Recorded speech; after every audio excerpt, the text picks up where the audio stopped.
Swastiastu. Hello everyone and welcome to my midterm exam presentation for Accounting Information Systems.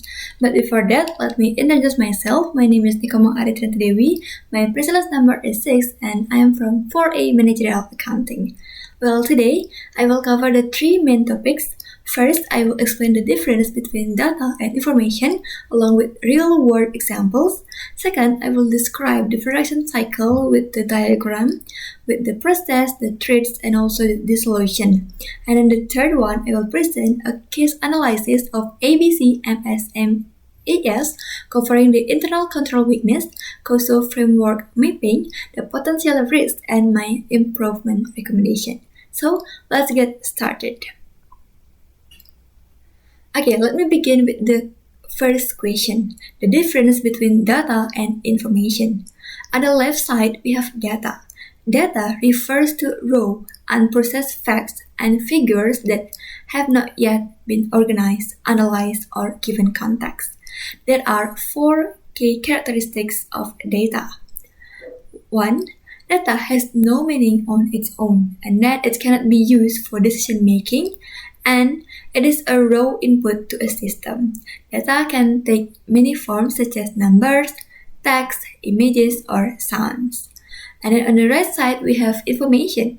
Information is processed, organized, and structured data that is meaningful, useful, and support decision making. In other words, information is what data becomes after it has been processed and given the context. The characteristics of information are the opposite of the data before. So, information has context and meaning. It used to make the decision, and then this is the output of a process system, and it is relevant, timely, and accurate. So, the key differences are simply like data is input and information is the output.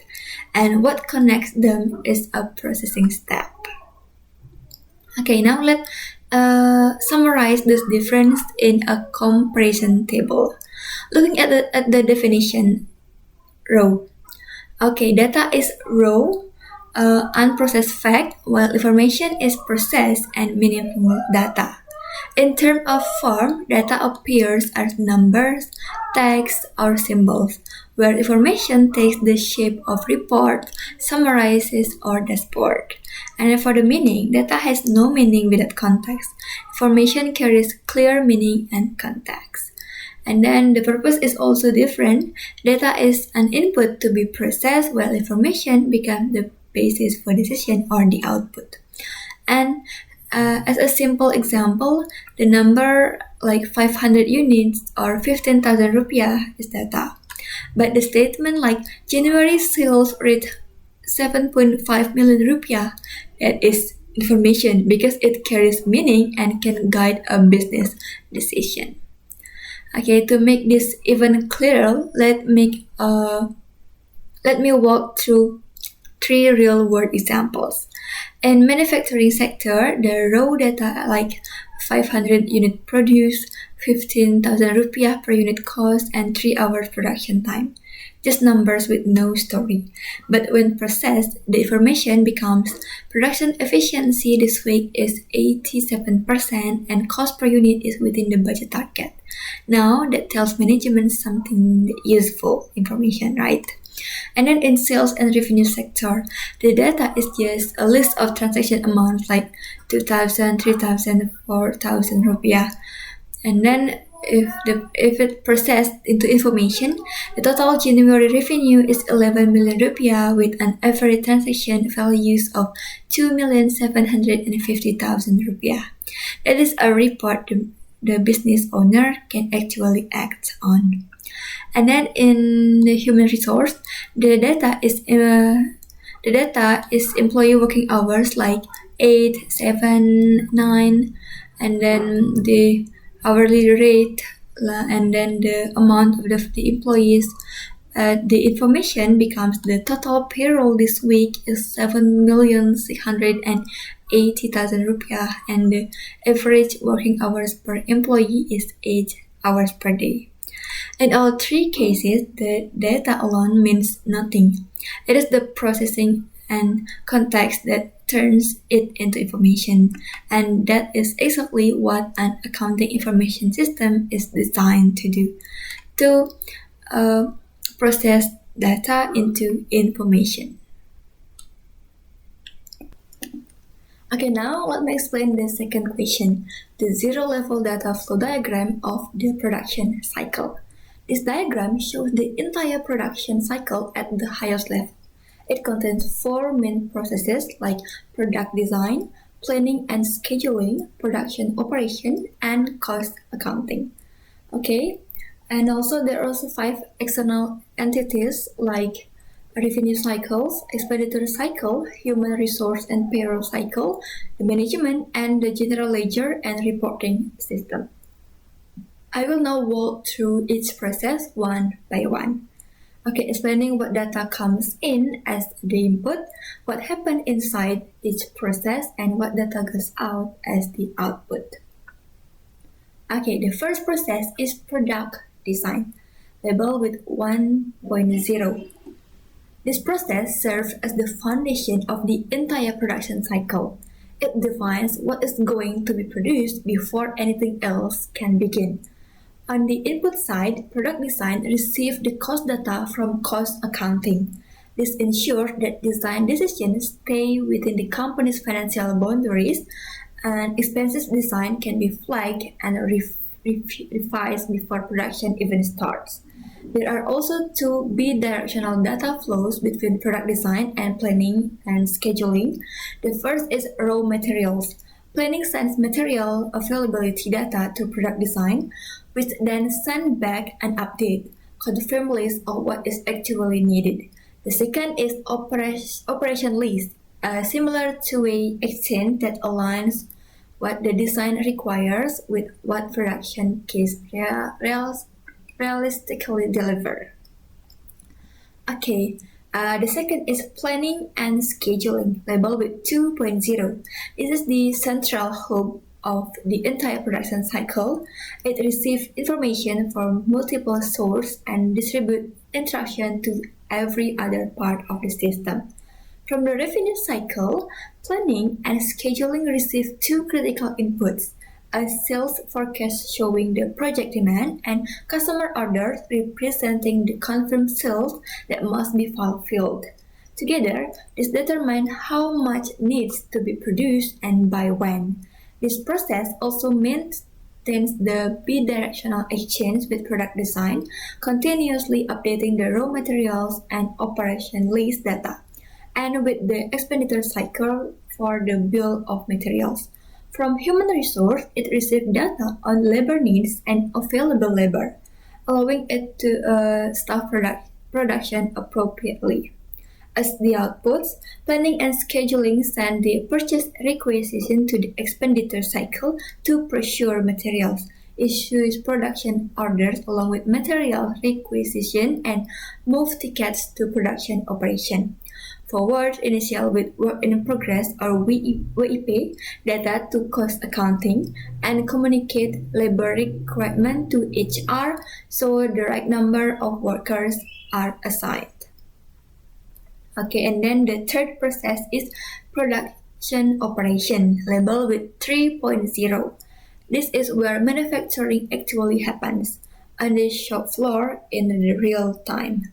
Production operation receives three key documents from planning and scheduling, like production orders telling the team what to make, material requisition specifying which material to use, and move ticket authorizing the movement of goods between workstations.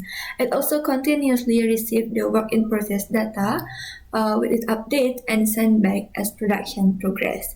This is a two-way flow that keeps the planning and scheduling informed of the current production status at all times. Nearly all outputs from this process flow into cost accounting for cost capture. Production operation sends job time ticket to record how many labor hours were spent, move ticket and material requisition as evidence of resource usage, the cost of material use showing the actual value of materials consumed, and material and overhead costs covering factory expenses like electricity, machine depreciation, and facility cost. And then the fourth and final internal process is cost accounting labeled with 4.0. This process serves as the financial nerve center of the production cycle, the place where all cost data converge and is transformed into meaningful reports. Cost accounting draws from multiple sources like in-process data from planning and scheduling, labor costs from human resources representing the total wages paid, and three streams of data from production operation like job type tickets, cost of material used, and materials and overhead costs. Together, these inputs give the cost accounting a complete picture of every value spent during the production. From all this, the cost accounting produces some key outputs. First, cost data is sent back to the product design, so this is the feedback loop that drives continuous improvement, ensuring the future design are more cost efficient. And also, labor costs sent to planning and scheduling. And then the second one, the report are delivered to management to support strategic decision. Third, and the most formally, the cost of goods manufactured is transmitted to the general ledger and reporting system, where it is recorded as an official entry in the company financial statement. And also the finished goods specification which flow to the revenue cycle, representing the final product that will be marketed and sold. Okay, so what is the traits on this cycle and with the solution? Okay, let's start with the common issue first. First, there are three common across the entire cycle. Like first, inaccurate or invalid master data such as wrong product specification stored in the system. So the solution are implementing data processing integrity controls, restricting access to master data, and reviewing all changes made to it. Second, unauthorized disclosure of sensitive information like cost data or trade secret being leaked. The solution are access controls and encryption. Third, loss or destruction of data due to system failure or disaster. The solution is to implement backup procedure and a disaster recovery plan. Okay, and then we will move to a specific threat to its activity. Let's start with the first in product design. The threat is a poor product design leading to cost overruns. When products are designed without analyzing cost, the company spends more than planned. The solution are analyzing costs from product design choices and reviewing warranty and repair costs to understand the true cost of design decision. And then in planning and scheduling, there is a threat, the production above or below the target, the production plan is too aggressive or too conservative.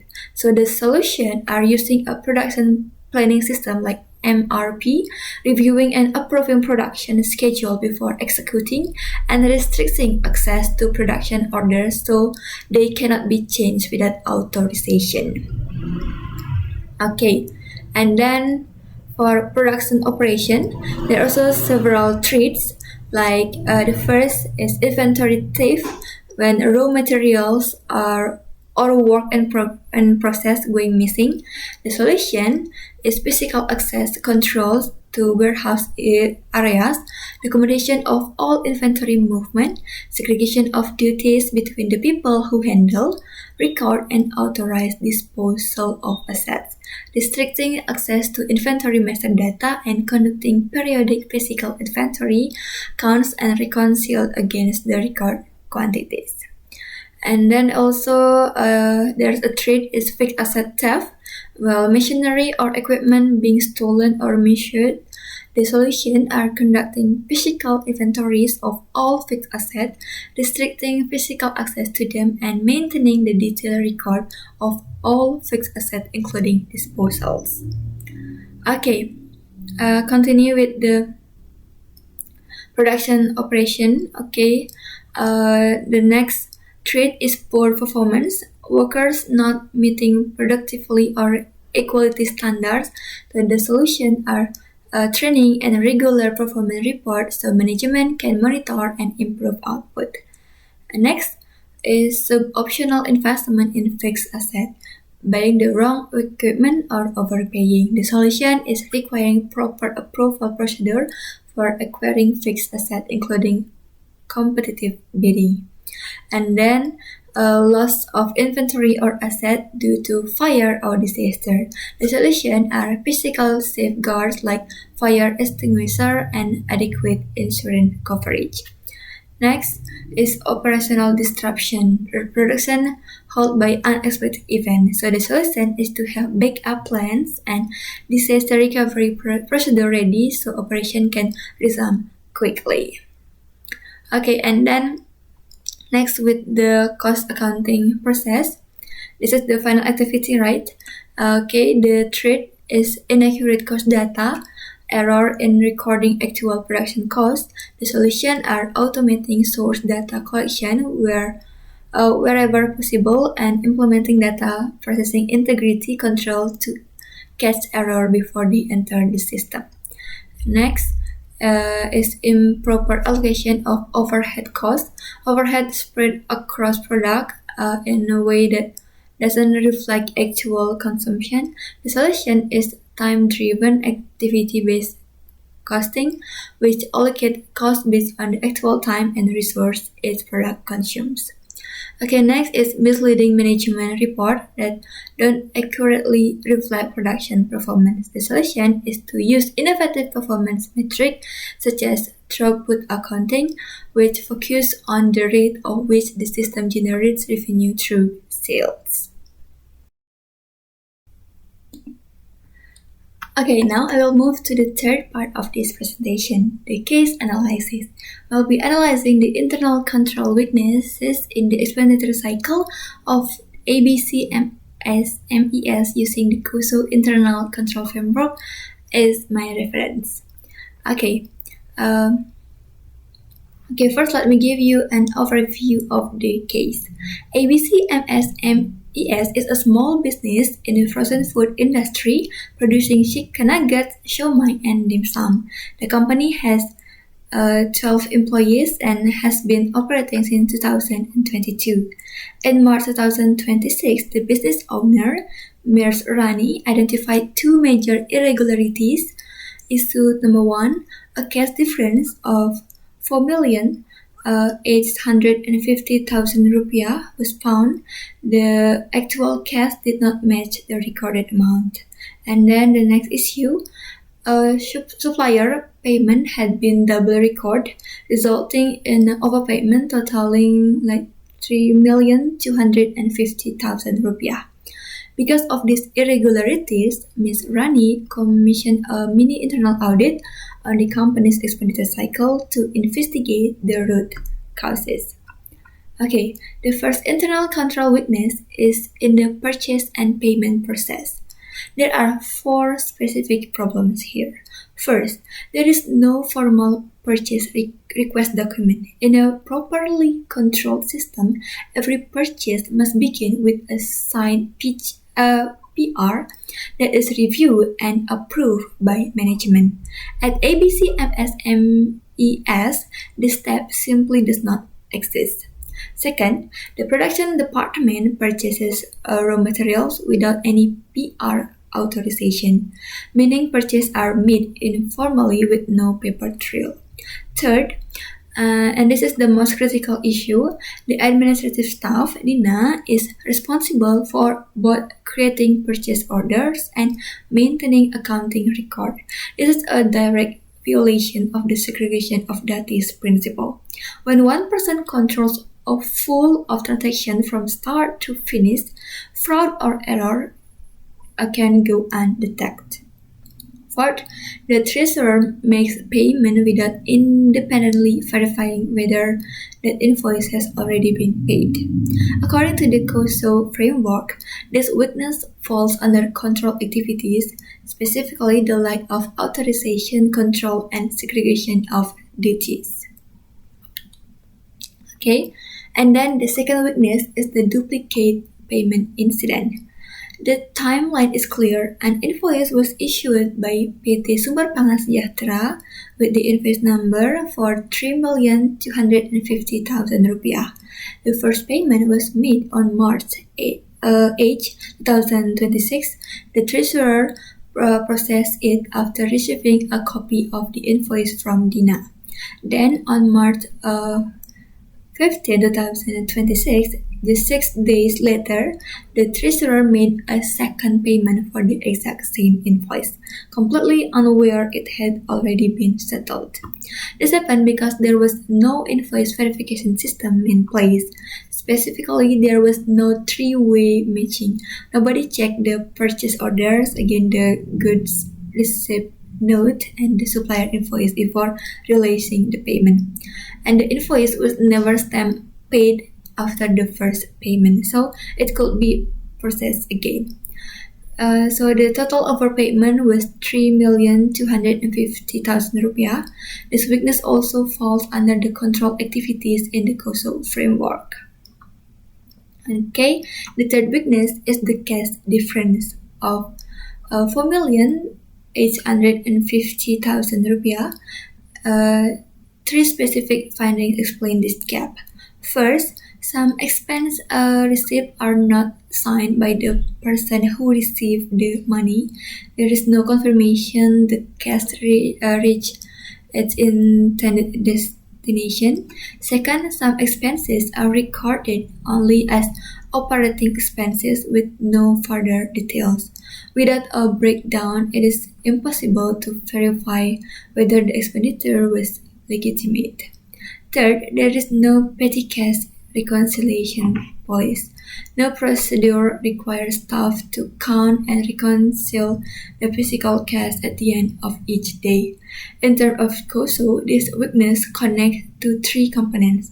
Monitoring, because the discrepancy was only discovered when Mersani personally reviewed the books, and then control activities, because there is no petty cash custodian or approval policy, and risk assessment, because the risk of cash misappropriation was never identified or mitigated. And then the fourth weakness is the company's accounting information system. ABC MSMES use only a simple cashier application and Microsoft Excel for all financial record keeping. This creates four serious problems. First, there is no access control. All administrative staff can freely edit the Excel files. Financial data can be changed by anyone, intentionally or accidentally, and data integrity cannot be guaranteed.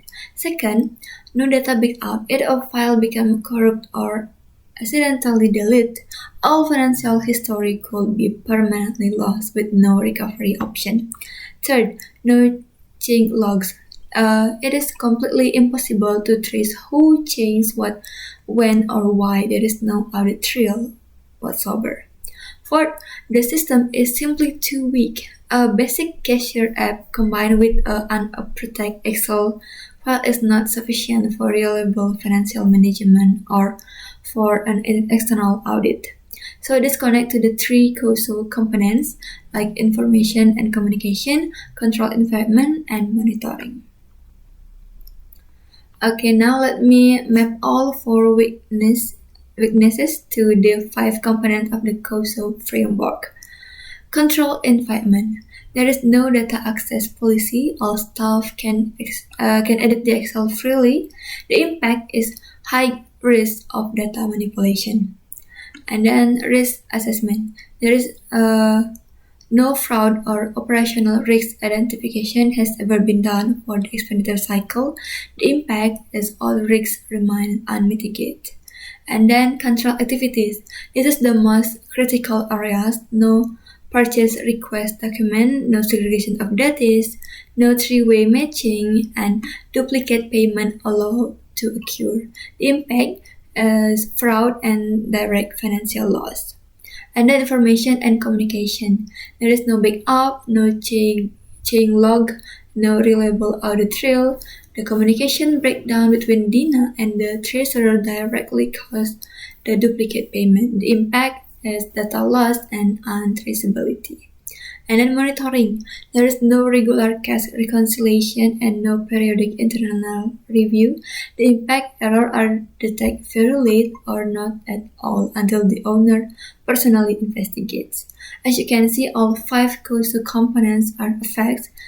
This is a systemic internal control failure and not just an isolated incident. Okay, the weaknesses I have described create the 6 potential risks for ABC MSMES. 3 high priority risks is first, financial fraud and embezzlement. Uncontrolled cash and lack of oversight create the perfect opportunity for employee fraud. And then financial misstatement. Fake expenses categories and unsigned receipts lead to unreliable financial report that management cannot trust. And then duplicate and erroneous payment. Without an invoice verification system, this will happen again. The 3,250,000 rupiah overpayment is likely not lost. At medium priority, there are data loss and manipulation. When OpenExcel access means any staff member can make catastrophic change to financial record and tax compliance risks. An accurate record may lead to the incorrect tax calculation, exposing the company to penalties. And then at low priority is reputation risk. Dispute over duplicate payment can damage the relationship with the key suppliers. All of these risks are preventable if the right controls are put in place. Okay, based on my analysis, I propose 6 improvement recommendations that are realistic and affordable for a small business like ABC MSMES. Okay, the first recommendation, implement formal purchase request document. Before any purchase is made, the requesting department must complete and submit a sign of PR form. Management must approve it before any purchase order is created. This creates a paper trail and prevent unauthorized purchases. And second, segregation key duties. The overlap in Dina's responsibilities must be correct. Dina should handle only creating PO and filling document. A separate person or the owner directly should maintain accounting record. The treasurer should make payment only after receiving written authorization. And then the third, implement 3-way matching. Before any payment is released, the treasurer must verify 3 documents: the purchasing order, the goods receipt note, and the supplier invoice. So once payment is made, the invoice must be stamped paid with the date immediately so it cannot be reused. Okay, and then the fourth recommendation, establish the petty cash controls. Appoint a single dedicated petty cash custodian. Set a maximum transaction limit, for example, like 500,000 rupiah. With every disbursement must be supported by a signed receipt, and the cash must be physically counted and reconciled at the end of every working day. And then number 5, upgrade the accounting information system. ABC MSMES should transition from Excel to an affordable code-based accounting software such as Accurate or Bukukas. So this system provides role-based access, automatic change log, and cloud data backup, solving all for AIS weakness. And then next recommendation is conduct regular internal review. The owner or an independent bookkeeper should perform a cash reconciliation every month. A mini internal audit should be done every quarter, and automatic code backup to Google Drive or Dropbox should be enabled immediately. So these 6 recommendations do not require a large budget. They require a discipline, clear policies, and the right tools, all of which are within the reach for a business of 12 people. By implementing this change, ABC MSMES can protect this finance, prevent the future losses, and creating a strong foundation for long-term sustainable growth. Thank you so much for your attention, and I hope this presentation has been clear and complete. And I think that's all from me, and thank you. I close with Paramasanti. Om Santi Santi Santi Om.